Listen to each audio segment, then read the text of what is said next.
You know how there are all those videos where people recommend top ARPGs or best ARPGs to you? Well, none of those recommendations ever seem to take into consideration people who like to play as a mage. So, I put together a short list of ARPGs to recommend to you if you're like me and you love mage gameplay. The way that I'm breaking this down is, I'm going to recommend a game that best fits into one of each of these 5 aspects of mage gameplay: immersion, deep magic mechanics, uniqueness, power fantasy, and strategy, and I'll go into a little bit of detail about those aspects as I recommend games to you. I'm starting off with an obvious one. You literally can't have a list of action RPGs for mages without including Hogwarts Legacy. I'm recommending Hogwarts Legacy for its immersion in all things magic. It takes place in J.K. Rowling's Harry Potter universe, and they do... Wait, what does the J.K. and J.K. Rowling stand for anyway? Oh, Joanne Kathleen Rowling. Such a normal sounding name, I don't know what I was expecting. Well, now I'm curious what the R.R. and George R.R. Martin... No side quests, staying on the main mission. Back to Hogwarts. So, you learn your spells in a classroom setting, and the classes are the story-driven main missions of the game. You first learn how to move your wand to cast a spell, and then there's an explanation that you get for how the spell is used, and you get a bit of practice with it. And there's usually a mini-game to round out the lesson. It's the most fun tutorials I've played because they don't actually feel like tutorials, it just feels like you're learning the spell in a classroom like you would if you were actually in Hogwarts. It's immersive. Not all the spells you learn will be combat focused. There are quite a few spells like Lumos that are meant to be used to help you navigate the world or solve puzzles or move objects around so that you can climb off of them and things like that. Literally everything is magic in the game, so you'll be using magic to do everything and interact with the world, and it all just goes together so well. Once you get into the combat, the flow of battle is focused around spell combinations and crowd control. For example, you could turn an enemy into an explosive barrel and then lift that barrel and throw it at another enemy, taking them both out at once with the explosion. There are all sorts of spell combinations, like pulling an enemy towards you with Accio, which is a movement spell, and then blasting them with Confringo while they're hanging in the air. Confringo is a fire spell. Or you could push enemies off a ledge, paralyze them. You get the point. There are a lot of ways you can approach combat as a mage in this game. There's no MP or mana or anything like that. The spells instead work off of a cooldown system, so you're managing your cooldowns while comboing spells together. You'll never be lacking for ways to inflict magical harm on anything in front of you. There's even an instant kill spell. Avandra Cadabra?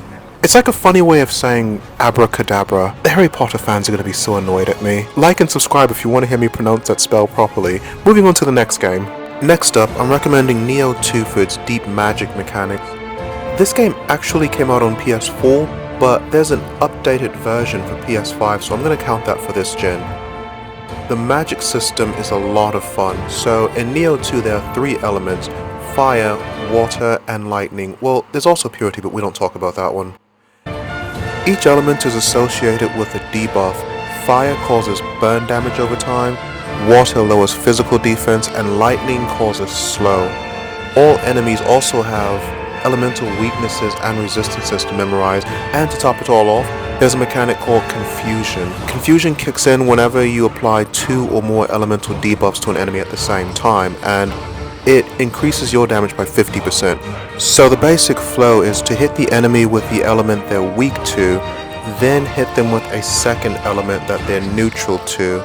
Now Confusion kicks in, and you want to go back to the element they're weak to and hit them with the hardest hitting spell you have that they're weak to deal maximum damage. You don't have magic points or MP in Nioh 2, instead you have spell charges, and the goal is to find a balance between conserving spell charges while dealing as much damage as possible. Nioh 2 is some of the fastest paced mage combat around, and the actual mechanics behind the magic system are really engaging. With every encounter, you're thinking about what element the yokai is weak to and what they're resistant to, what 2 debuffs you want to put on the enemy to access Confusion, and then what big nuke spell you want to use to capitalize on Confusion. With Nioh 3 in development, you may want to get familiar with Nioh's magic system by giving Nioh 2 a try if you plan on going into Nioh 3.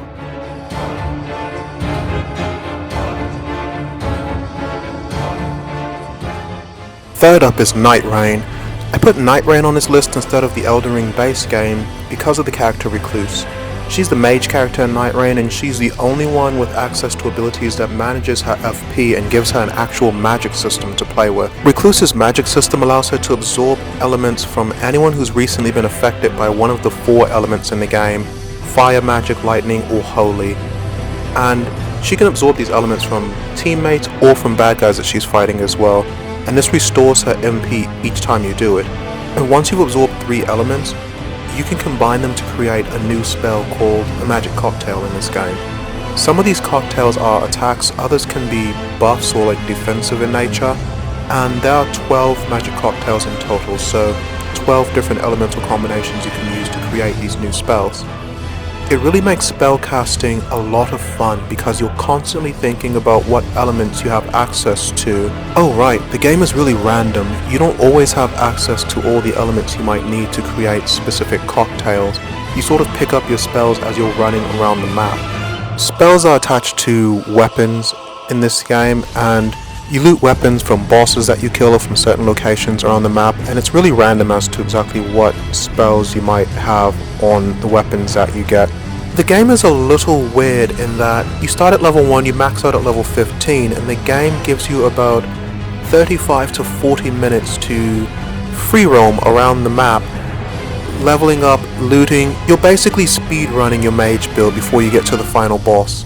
The game sounds weird to describe, but it's actually really fun. It's quite addictive, actually. I was really hooked on this game for the first half of this year, and there's a DLC or an expansion coming out for this game this winter, so it's actually a pretty good time to jump into the game and learn the ropes. If you like mage gameplay with unique systems, you will not be disappointed with Night Rain's Recluse. I initially couldn't decide if Dragon's Dogma 2 should go in the Power Fantasy slot or if it should be Remnant 2. Both games have some insanely powerful spells that just completely take over the screen and destroy any enemies in the area. You can see Remnant 2 on the left with the Fire Tornado, the Lightning Storm, and the Sandstorm, but on the right is Dragon's Dogma 2 with summoning meteors and summoning the Maelstrom to just destroy these bosses. Both games just have these ridiculously powerful spells that fill that Power Fantasy itch, or scratch that Power Fantasy itch, I guess I should say. But since I'm only picking one, I decided to go with Remnant 2 just because it has co-op.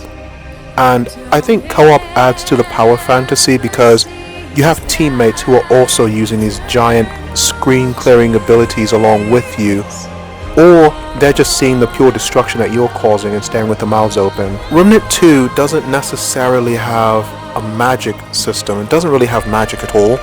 You've got guns with special abilities and character powers, but a lot of the elemental stuff that you do in the game, it looks close enough to magic that I just call it straight up mage build. It functions like magic as well. You can play Remnant 2 relying purely on the elemental spells alone and never actually have to fire your gun or use melee.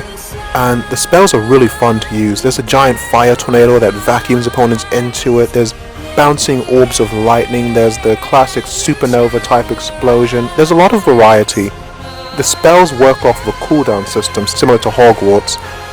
However, you can reduce those spell cooldowns to practically nothing in this game with the proper mage build, and you can have that raw magic power fantasy as you levitate around the battlefield, shooting lightning out of your hands and throwing out flaming tornadoes and supernovas so fast that no one will really be able to see anything through all the elemental chaos you'll have on screen. But that's fine, no one will need to see anything because you'll have killed everything for them.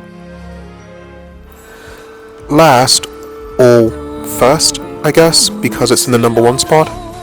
I really didn't think this through in terms of ranking them worst to best. I'll just say last but not least. Last but not least, I'm recommending Clair Obscur as the strategic mage game.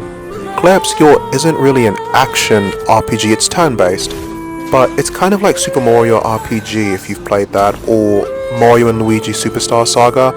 It's got these active battle mechanics where you can dodge attacks or parry them, as well as press buttons in time to increase your damage that you do when you attack or cast spells. So it's got some action-y elements to its turn-based-ness. I guess that's how I'll put it. I don't know why that came out so poorly. Lune is the mage character in Clair Obscure, and her magic system at a glance has a bit in common with Recluse from Night Rain. You create these elemental stains when you cast spells, and you can store up to 4 of these stains at once. And then you use those stains to further empower other spells.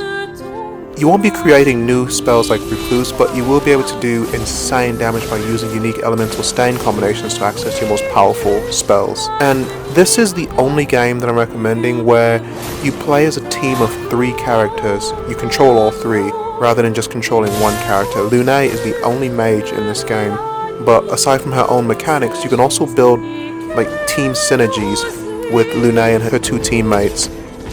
Between the builds, Lune's individual mage mechanics, and the team synergy, things can get a little bit complicated, but this is why magic scales with intelligence, right? So, these are the 5 action RPGs I want to recommend to you if you like mage gameplay. What do you think? Do you have a favorite among the 5 that I recommended? Or have I missed some action RPG that you know about? Let me know in the comments, and thanks for watching.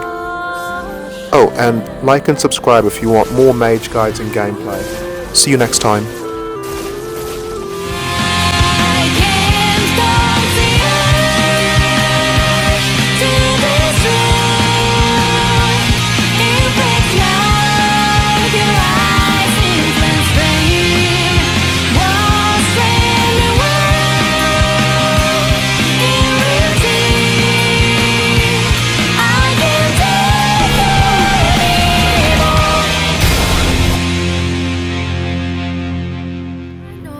Told your friend you're not okay, and tell me what's wrong and why you never said you felt that way. And guess you're trying to stay strong and fake a smile until I look away. But I've known you too long, it hurts to watch your blue eyes fade to gray as you fade away, as you fade away.